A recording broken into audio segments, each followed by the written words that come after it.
E o que somos, professor? Eu sabia que ia sobrar para mim um tem que sobrar. Aquela batatinha quente, E o que né? Aquela quentinha. Quem muito é dado, será cobrado. Essa é uma pergunta muito antiga. O que somos, professor? Eu estava ouvindo o Paulo com atenção e me lembrei do Sócrates, né? O nosso patrono, nosso pai fundador. E o Sócrates, ele, como todos sabem, não deixou nada escrito, e sabemos muito do Sócrates pelo que disseram outros, mormente Platão. E há muita atenção de Platão no momento em que Sócrates é condenado, portanto, a morrer, o que mostra que nem sempre a gente consegue ser amado quando a gente realiza aquilo que é. Né? E Sócrates falava num tal de daimon interior. E esse daimon interior sempre me chamou muito a atenção.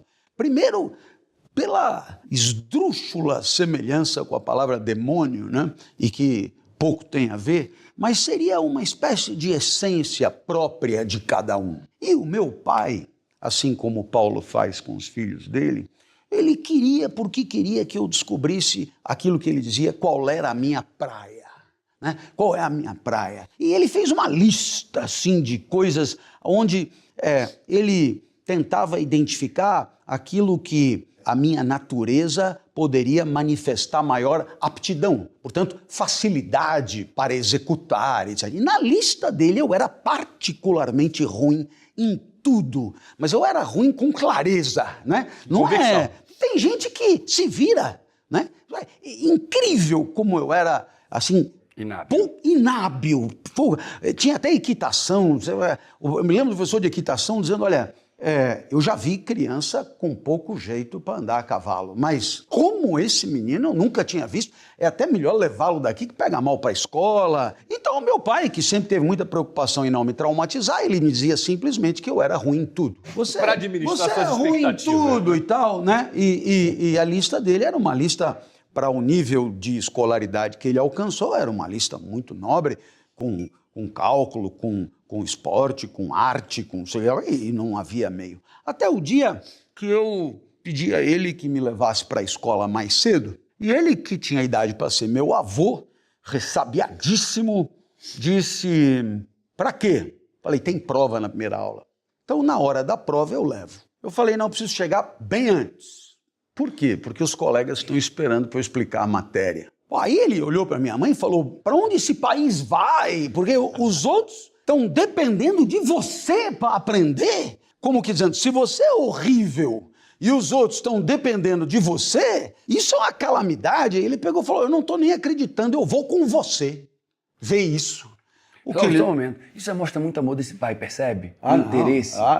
Da maneira dele, na sabedoria dele, mostra o interesse, dedicação, tempo, esforço. O do meu pai, não há dúvida, né? O meu pai é a pessoa mais importante da minha vida. O meu pai me tirou de onde eu estava, o meu pai me conduziu até onde ele pôde, e o meu pai é a minha referência maior, mesmo não tendo concluído a escolaridade básica. A sabedoria não depende de inteligência, de conhecimento. Claro, nossa. E aí ele viu que era uma sala gigantesca e o professor de física tinha feito propaganda. Ele falou, se vocês não entenderem eu explicando, não tem problema, depois eu sei que o Clóvis explica, vocês vão acabar entendendo. Então tinha lá uma galera esperando para eu explicar a matéria. E meu pai, eu vi que ele foi embora e quando terminou tudo, ele foi me buscar e ele falou, escuta, o pessoal gosta do que você explica? Eu falei, isso eu não sei, mas que cada vez tem mais gente, tem. Aí ele virou para mim e falou, pois então já sabemos qual é a sua praia.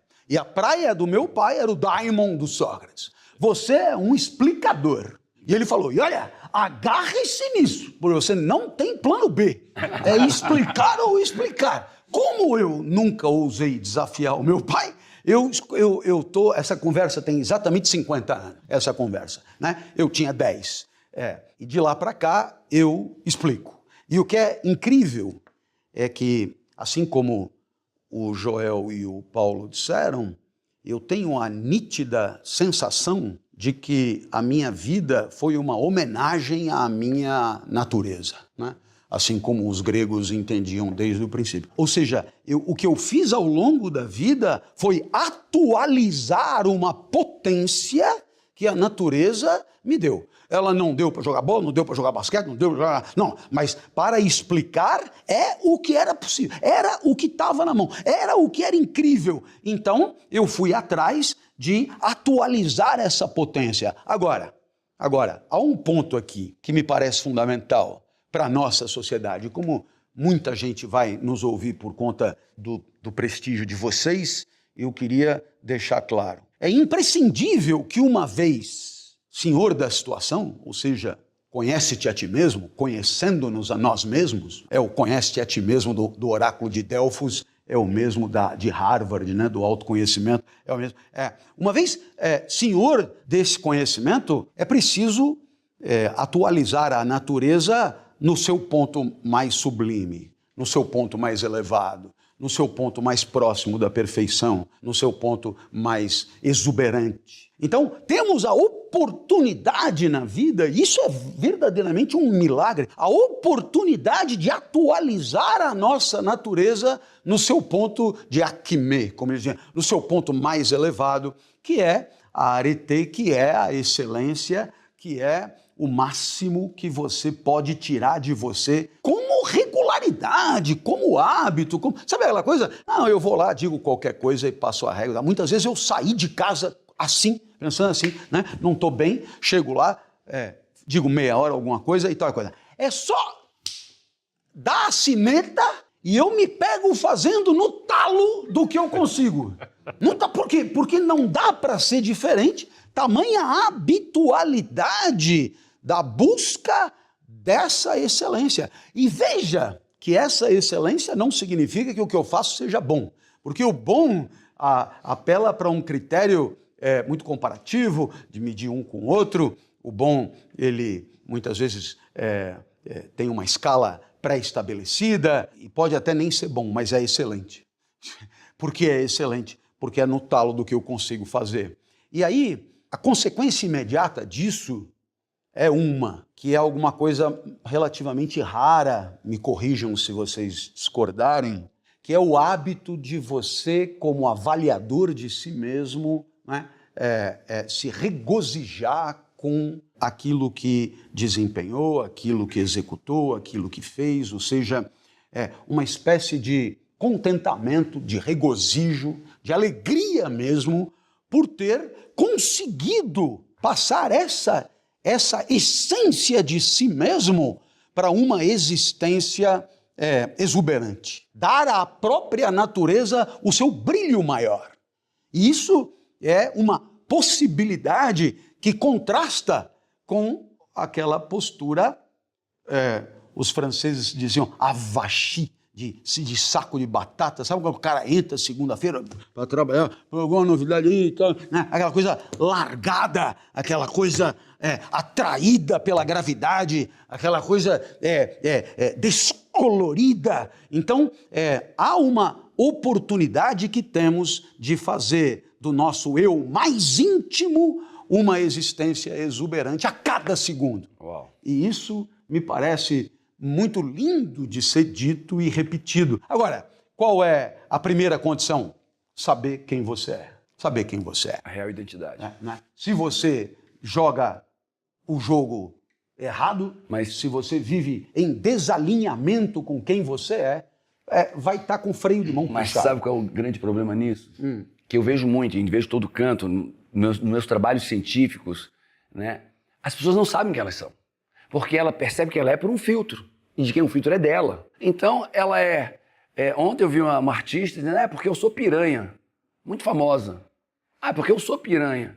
Eu disse, caraca, que verdade, como ela conseguiu ver isso? Tá entendendo? Porque as pessoas não sabem quem elas são. Então, um pai que não sabe que é grosseiro está machucando o filho. Um empresário que é incompetente das instituições da empresa, ele não sabe.